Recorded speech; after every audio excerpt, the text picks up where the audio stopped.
أعوذ بالله من الشيطان الرجيم.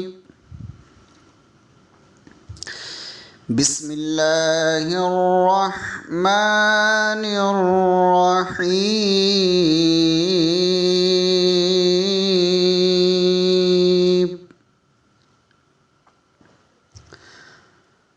وَلَقَدْ يَسَّرْنَا الْقُرْآنَ لِلذِّكْرِ فَهَلْ مِن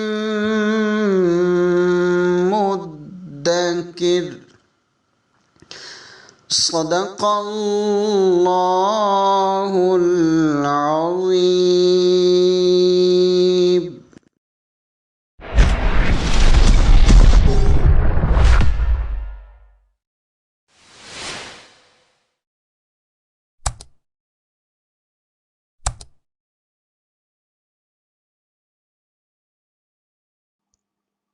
أعوذ بالله من الشيطان الرجيم. بسم الله الرحمن الرحيم. اقترب للناس حسابهم وهم في غفلة معرضون. صدق اللہ العظیم. پارہ نمبر 17، رکوع نمبر 1۔ کفار مکہ کی یہ غلط فہمی دور فرمائی گئی کہ بشر رسول نہیں ہو سکتا۔ فرمایا کہ ہم نے آپ سے پہلے بھی انسانوں ہی کو رسول بنا کر بھیجا تھا۔ ان رسولوں کا ایسا جسم نہیں تھا کہ وہ نہ کھانا کھاتے ہوں اور ابدی زندگی کے بھی مالک ہوں۔ کفار آپ صلی اللہ علیہ وسلم پر اور قرآن مجید پر مختلف اور متضاد قسم کے اعتراضات کرتے تھے۔ کبھی قرآن کو شاعرانہ کلام کہتے، کبھی جادو بتاتے، کبھی پریشان خیالات کہتے ہیں۔ اس پر اللہ رب العزت نے گرفت فرماتے ہوئے اعلان کیا کہ ہم نے تمہاری طرف ایک ایسی کتاب اتاری ہے جس میں تمہارا تذکرہ ہے، کیا تم سمجھتے نہیں ہو؟ رکوع نمبر 2۔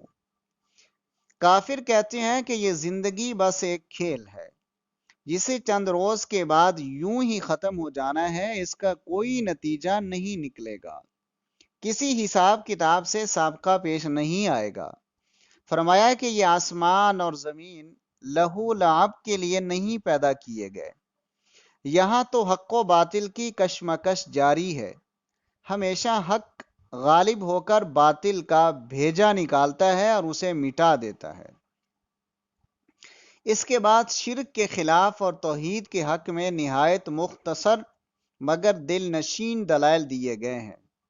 فرمایا اگر آسمان اور زمین میں اللہ کے سوا اور معبود ہوتے تو زمین و آسمان کا نظام درہم برہم ہو جاتا۔ خدا تعالیٰ ان کے بکواسات سے بالکل پاک ہے، کسی میں جرأت نہیں کہ اس کی باز پرس کرے، مگر وہ سب کی باز پرس کرے گا۔ انہوں نے اللہ کی اولاد تجویز کی، فرشتوں کو خدا کی بیٹیاں کہا۔ سنو، وہ اللہ کے معزز بندے ہیں جو اس کے آگے بڑھ کر بول نہیں سکتے، وہ اس کے حکم پر عمل کرتے ہیں۔ اور سنو، جو کوئی ان میں سے یہ کہے کہ میں خدا کے سوا معبود ہوں تو اسے ہم دوزخ میں ڈال دیں گے۔ رکوع نمبر 3۔ کیا یہ دیکھتے نہیں کہ زمین و آسمان کا نظام کس نے بنایا ہے؟ ہم نے ہی پانی سے ہر جاندار کو زندگی عطا فرمائی، ہم نے زمین بنائی، اس میں کشادہ راستے بنائے، آسمان کو محفوظ چھت بنایا، دن رات بنائے، چاند سورج بنائے، یہ سب اپنے دائروں میں اپنا اپنا کام کر رہے ہیں۔ فرمایا کفار اس غلط فہمی میں مبتلا نہ رہیں کہ نبی کو بار بار جھٹلانے کے باوجود عذاب نہیں آیا، تو معاذ اللہ اس کا یہ مطلب نہیں ہے کہ نبی جھوٹا ہے، اور عذاب الہی کی وعیدیں صرف دھمکیاں ہیں۔ فرمایا دیکھو کہ ان سے پہلے کتنی بستیاں ہم نے تباہ کر ڈالی جبکہ ان کے باشندے ظلم میں مصروف تھے، پھر جب انہوں نے ہمارے عذاب کو دیکھا تو اس سے بھاگنے لگے، ہم نے کہا مت بھاگو، جاؤ جن نعمتوں میں تم عیش و آسائش کرتے تھے ان کی طرف لوٹ جاؤ، شاید تمہاری کوئی ہمدردی کرے۔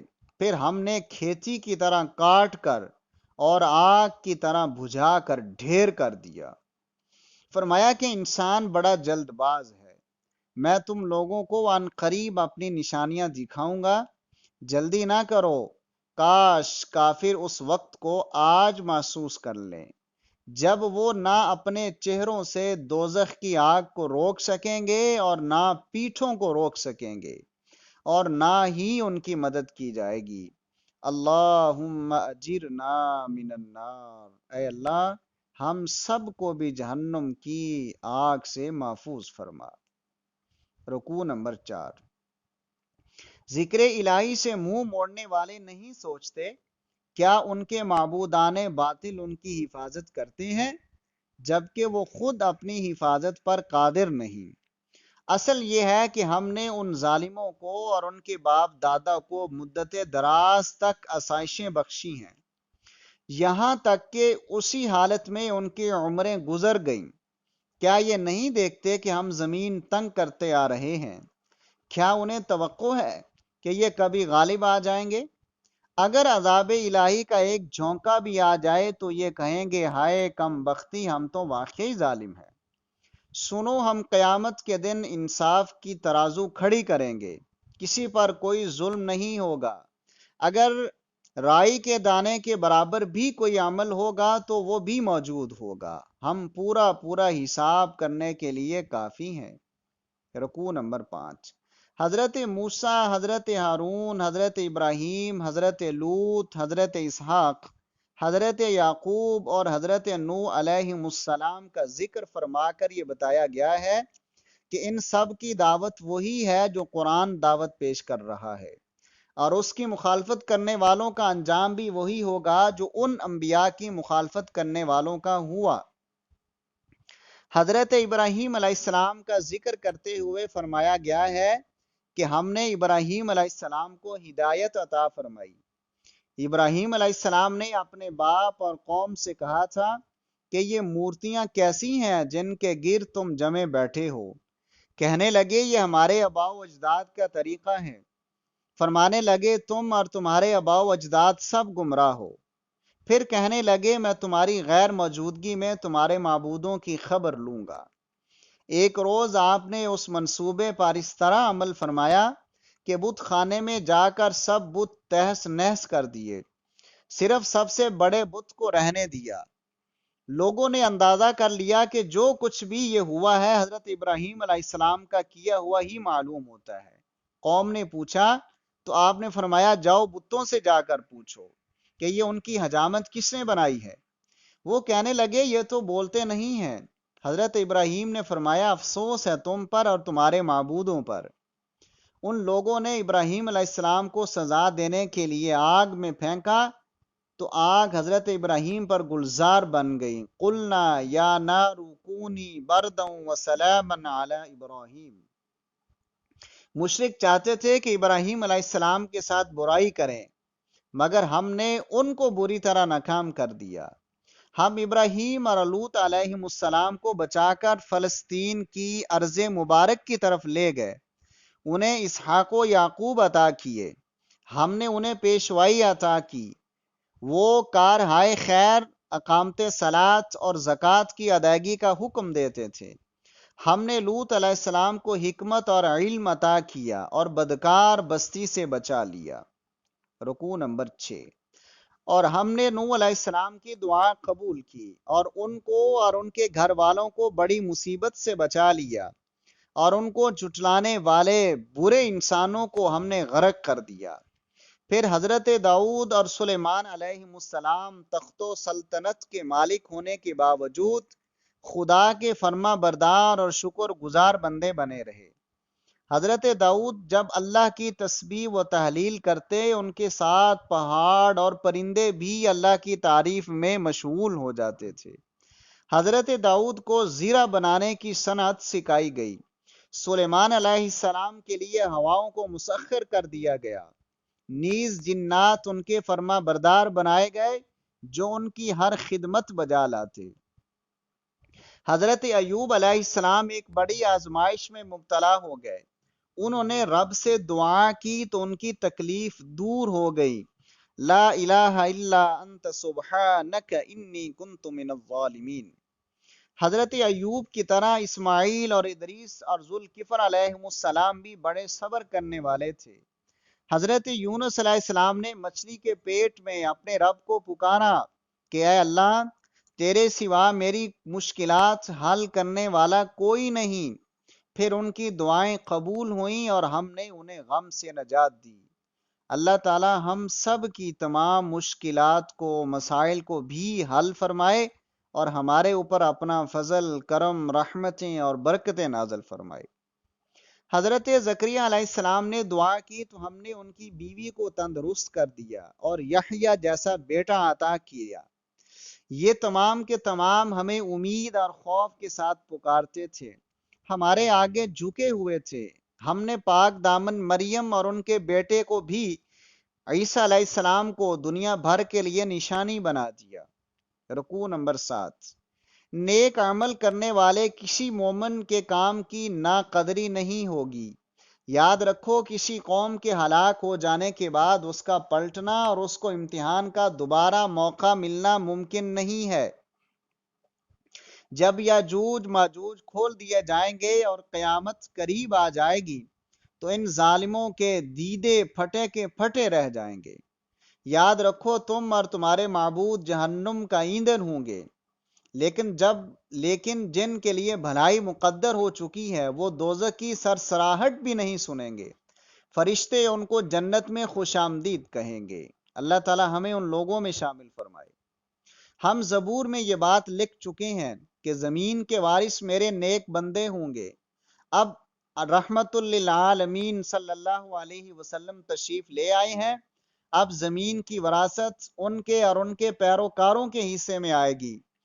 اگر تم حضور پر ایمان نہیں لاتے ہو تو وہ اپنا فرض تبلیغ پورا فرما چکے ہیں اور تمہیں علل اعلان خبردار کر چکے ہیں۔ اب تمہارے مقابلے میں ان کا مددگار اللہ تعالی ہے۔ رکوع نمبر 8 سے سورہ الحج کا آغاز ہوا ہے۔ یہ 22 نمبر سورہ ہے، مدنی ہے، جس کے رکوع 10 ہیں، آیات 78 ہیں۔ فرمایا، قیامت کی پیشی سے خبردار رہو، اے لوگو، اپنے رب کے غضب سے ڈرو۔ قیامت کا زلزلہ بڑی ہولناک چیز ہے۔ جس روز تم اسے دیکھو گے، حال یہ ہوگا کہ ہر دودھ پلانے والی ماں اپنے دودھ پیتے بچے کو زمین پر پھینک دے گی۔ حاملہ کا حمل گر جائے گا اور لوگ اللہ کے عذاب سے مدہوش ہو رہے ہوں گے۔ جو لوگ حقیقت کا علم رکھے بغیر قیامت کا انکار کر رہے ہیں اور شیطان کے پیروکار بنے ہیں، شیطان ان کو دوست بن کر جہنم تک ضرور پہنچائے گا۔ تم غور کرو کہ کس طرح تم ماں کے رحم میں ایک پانی کا قطرہ تھے، پھر مختلف مدارج سے گزرنے کے بعد تمہیں پیدا کیا، پھر تم جوان ہوئے، پھر کوئی جوانی میں مرا اور کوئی بوڑھا ہوا، پھر دیکھو تمہارے سامنے پانی برسا، زمین میں پانی کی بدولت خوش منظر باغات اگائے۔ ان مثالوں پر غور کرو اور سمجھو کہ قیامت آئے گی اور مردہ زندہ ہوں گے۔ گردن اکڑا کر اللہ کی قدرت کا انکار کرنے والے دنیا اور آخرت میں ضرور رسوا ہوں گے۔ رکوع نمبر 9۔ بعض ایسے بھی انسان ہیں جو کنارے پر رہ کر اللہ کی بندگی کرتے ہیں، اگر فائدہ ہوا تو مطمئن ہو گئے، کوئی آزمائش آئی تو الٹے پھر جاتے ہیں۔ سن لو، دنیا اور آخرت کا خسارہ ایسے لوگوں کا مقدر ہے۔ یہ گمراہی کی انتہا ہے۔ کہ اللہ کو چھوڑ کر یہ لوگ ان کو پکارتے ہیں جو ان کو کچھ بھی فائدہ نہیں پہنچا سکتے اور نہ ہی نقصان پہنچا سکتے ہیں۔ اگر ان مشرکوں کا یہ خیال ہے کہ اللہ تعالیٰ اپنے رسول کی مدد نہ کرے گا تو ان کو چھت سے رسی باندھ کر خودکشی کر لینی چاہیے، پھر دیکھ لیں کہ آیا ان کی تدبیر کسی ایسی چیز کو روک سکتی ہے جو ان کو ناگوار ہے۔ قرآن آ چکا ہے مگر ہدایت وہی پائے گا جسے اللہ پسند کرے گا۔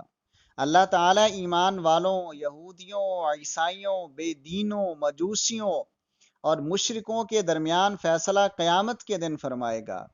یاد رکھو کہ ساری کائنات، سورج، چاند، ستارے، پہاڑ، درخت، چوپائے اور بہت سے انسان اسی کے سامنے سر بسجود ہیں۔ بہت سے ہیں جن پر عذاب مقدر ہو چکا ہے۔ جسے اللہ ذلیل و خوار کرے اس کو کوئی عزت دینے والا نہیں۔ یہ لوگ رب کے بارے میں جھگڑا کر رہے ہیں تو سنو، ان کافروں کے لیے آگ کے لباس کاٹے جا چکے ہیں۔ آگ کے لباس، اللہ محفوظ فرمائے، استغفر اللہ، ان کے سروں پر کھولتا پانی ڈال دیا جائے گا، اللہ اکبر، استغفر اللہ، جس سے ان کی کھالیں ہی نہیں پیٹ کے اندر کے حصے تک گل جائیں گے، اور ان کی خبر لینے کے لیے لوہے کے گرز فرشتے ماریں گے۔ جب یہ لوگ جہنم سے نکلنے کی کوشش کریں گے، فرشتے پھر اسے دوبارہ جہنم میں دھکیل دیں گے، اور ان سے کہا جائے گا کہ اب جلنے کی سزا کا مزہ چکھو۔ اللہم اجرنا من النار، استغفر اللہ الذی لا الہ الا هو الحی القیوم واتوب الیہ۔ رکوع نمبر 10۔ ان کے مقابلے میں ایمان والے شاہانہ لباس زیب تن کیے جنت میں عائش کر رہے ہوں گے۔ دوسری طرف کافر اور اللہ کے راستے سے اور اس مسجد حرام کی زیارت سے روکنے والے مشرک، جسے تمام انسانوں کے لیے بنایا گیا ہے، جس میں مقامی باشندوں اور باہر سے آنے والوں کے حقوق برابر ہیں، یقیناً سزا کے مستحق ہیں۔ یاد رکھو، جو کوئی مسجد حرام میں سیدھے راستے سے ہٹ کر ظلم کا راستہ اختیار کرے گا، ہم اسے دردناک عذاب چھکائیں گے۔ رکوع نمبر 11۔ جب ابراہیم علیہ السلام نے بیت اللہ کی تعمیر مکمل کر لی تو ہم نے ان سے کہا کہ میرے ساتھ کسی کو شریک نہ ٹھہرانا، اور میرے گھر کو طواف کرنے والوں اور رکوع سجود کرنے والوں کے لیے پاک رکھنا، اور اہل عالم میں اعلان کر دو کہ وہ اس گھر کے حج کے لیے دنیا کے کونے کونے سے آئیں اور اپنے فائدوں کے لیے آئیں۔ مقررہ دنوں میں قربانیاں دیں، ان کا گوشت کھائیں اور مسکینوں کو کھانا کھلائیں، پھر احرام کھول لیں، نذریں پوری کریں اور بیت اللہ شریف کا طواف کریں۔ اللہ تعالی ہم سب کو بار بار اس گھر کی زیارت نصیب فرمائے۔ بتوں کی گندگی سے بچیں، جھوٹی باتوں سے پرہیز کریں۔ جس نے اللہ کے ساتھ اپنا تعلق توڑ لیا تو گویا وہ آسمان سے گر گیا۔ اب یا تو پرندے اسے اچک لیں گے یا ہوائیں کسی ایسی جگہ پھینک دیں گی جہاں اس کے چیتھڑے اڑ جائیں گے۔ یاد رکھو، اللہ کے مقرر کردہ شعائر کا احترام کرنا ہی پرہیزگاری ہے۔ رکوع نمبر 12۔ ہر امت میں قربانی رائج رہی ہے تاکہ لوگ ان جانوروں پر اللہ کا نام لیں جو اس نے ان کو بخشے ہیں۔ قربانی کا مقصد یہ ہے کہ تم اللہ واحد کے فرما بردار بن جاؤ، اور عاجزانہ روش اختیار کرنے والوں کے لیے خوشخبری ہے۔ جو اللہ کا نام سن کر ڈر جاتے ہیں، نماز قائم کرتے ہیں اور اللہ کے دیے ہوئے میں سے خرچ کرتے ہیں۔ اونٹوں کی قربانی بھی کرو، ان کا گوشت خود بھی کھاؤ اور مسکینوں کو بھی کھلاؤ۔ قربانی خالص اللہ کی رضا کے لیے کرو۔ یاد رکھو، اللہ کے ہاں نہ قربانی کا گوشت پہنچتا ہے نہ خون، وَلَٰكِن يَنَالُهُ التَّقْوَىٰ مِنْكُمْ، بلکہ تمہارے دلوں کا تقوی پہنچتا ہے۔ رکوع نمبر 13۔ سنو، اللہ تعالیٰ ایمان والوں کو تنہا نہ چھوڑے گا بلکہ ہر موقع پر ان کی تائید اور حمایت فرماتا رہے گا۔ آج مظلوموں کو جنہیں ان کے گھروں سے ناحق نکالا گیا، صرف اس جرم میں کہ وہ کہتے تھے کہ ہمارا رب اللہ ہے، ظالموں کے خلاف جنگ کی اجازت دی جاتی ہے۔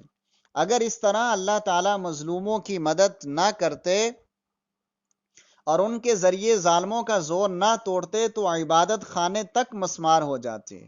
اللہ اپنے دین کی مدد کرنے والوں کی مدد ضرور کرتا ہے۔ جب اہل ایمان کو ہم زمین میں اقتدار بخشیں تو وہ نماز قائم کریں، زکوٰۃ ادا کریں، نیکی کا حکم کریں اور برائی سے منع کریں۔ تمام کاموں کی باز گشت اللہ کی طرف ہے۔ قوم نوح، قوم عاد، سمود، قوم ابراہیم، قوم لوط، قوم شعیب اور فرعونیوں میں سے کوئی بھی قوم اپنے رسول کو جھٹلا دینے کے بعد صفحہ ارضی پر قائم نہ رہ سکی۔ صرف ان کے کھنڈرات باقی رہ گئے ہیں جو عبرت کے لیے کافی ہیں، بشرطے کہ دیکھنے والی آنکھیں ہوں۔ لیکن جن ظالموں کے دل اندھے ہو چکے ہوں ان کا کوئی علاج نہیں۔ ظلم کرنے والے یہ بالکل نہ سوچیں کہ ان کی گرفت نہ ہوگی۔ یاد رکھو کہ اللہ کا ایک دن تمہارے 1000 سالوں کے برابر ہے۔ جلدی نہ مچاؤ، خدا کی بات پوری ہو کر رہے گی۔ اللہ نے بلا شبہ پچھلی قوموں کی طرف تمہیں بھی مہلت دی ہے، لیکن جس طرح ان پر عذاب آیا، اگر تم ہٹ سے باز نہ آئے تو تم پر بھی آ کر رہے گا۔ رکوع نمبر 14۔ اے نبی صلی اللہ علیہ وسلم، آپ اعلان فرما دیں کہ میں نوع انسانی کے لیے نذیر بن کر آیا ہوں۔ اہل ایمان یقیناً مغفرت اور رزق کریم کے مالک ہوں گے، اور دشمنان حق جہنم میں جائیں گے۔ شیطان نے ہر نبی کی راہ میں رکاوٹیں اور دل میں خیالات ڈالنے کی کوشش کی، لیکن اللہ تعالیٰ نے اپنی آیات کو مستحکم فرمایا۔ دل کے روگی لوگوں کے لیے یہ آزمائش ہوئی، اور اہل علم کا ایمان اور پختہ ہوا۔ منکر قیامت کی آمد یا عذاب کے نزول تک قرآن کے بارے میں شک کرتے رہیں گے۔ یاد رکھو اس دن حکومت اللہ کی ہوگی، للہ الواحد القہار، وہی ان کا فیصلہ فرما دے گا۔ رکوع نمبر 15۔ جن لوگوں نے راہ حق میں ہجرت کی پھر قتل کیے گئے یا فوت ہو گئے، ان کے لیے اللہ کے ہاں اچھا رزق ہے۔ اللہ تعالیٰ ایسی جگہ عطا کرے گا جسے وہ پسند کریں گے۔ ظلم کا بدلہ لینے والے اور زیادتی کا نشانہ بننے والوں کی اللہ ضرور مدد فرمائے گا۔ رات کی تاریکی کے بعد دن کی روشنی اس امر کی شاہد ہے کہ باطل مٹنے والا اور حق غالب ہونے والا ہے، اور آسمان کی بارش سے مردہ زمین کا سرسبز ہو جانا اللہ کریم کے لطیف و خبیر ہونے کی نشانی ہے۔ بلا شبہ وہ بے نیاز قابل تعریف ہے۔ رکوع نمبر 16۔ کیا تم نہیں دیکھتے ہو کہ اس نے زمین کی تمام اشیاء کو، سمندر میں چلنے والی کشتیوں کو تمہارے لیے مسخر کر دیا؟ آسمان اسی کے حکم سے قائم ہے، تمہاری زندگی اور موت پھر اسی کے بعد دوسری زندگی اسی کے قبضہ قدرت میں ہے۔ ہر قوم کے لیے ایک دستور رہا ہے، تمہارے ساتھ اس معاملہ میں انہیں جھگڑنا نہ چاہیے۔ آپ اپنے رب کی طرف بلاتے رہیں، آپ یقیناً سیدھے راستے پر ہیں۔ منکرین حق معبودان باطل کی پوجا کرتے ہیں جس کے لیے ان کے پاس کوئی سند نہیں۔ انہیں آیات الہی سنائی جاتی ہیں تو حملہ کرنے کو تیار ہو جاتے ہیں۔ ان کا ٹھکانہ بدترین مقام ہے۔ رکوع نمبر 17۔ مشرک ان معبودان باطل کی پوجا کر رہے ہیں جو سب مل کر ایک مکھی بھی نہیں بنا سکتے، اور مکھی ان سے کچھ چھین لے تو اسے چھڑا بھی نہیں سکتے۔ یہ سب کچھ دیکھ کر بھی اللہ کی قدر نہیں کرتے۔ ایمان والو، تم رکوع سجود کرو، اپنے رب کی عبادت کرو، اس کی راہ میں کوشش اور جہاد کا حق ادا کرو۔ اس نے تمہیں چن لیا ہے، دین میں تم پر کوئی سختی نہیں رکھی۔ یہ تمہارے دادا ابراہیم کا مذہب ہے، اس نے پہلے سے تمہارا نام مسلمان رکھا تھا، اور اس آخری کتاب میں بھی یہی تمہارا نام ہے، تاکہ تم نوع انسانی کے اور رسول کریم تم پر گواہ ہوں۔ پس نماز قائم کرو، زکوٰۃ ادا کرو، اور اللہ کی رسی کو مضبوطی سے تھام لو، وہی تمہارا مولا ہے۔ نعم المولا و نعم النصیر، تو وہ مولا کتنا ہی اچھا مولا ہے اور کتنا ہی اچھا مددگار ہے۔ وآخر دعوانا ان الحمد للہ رب العالمین۔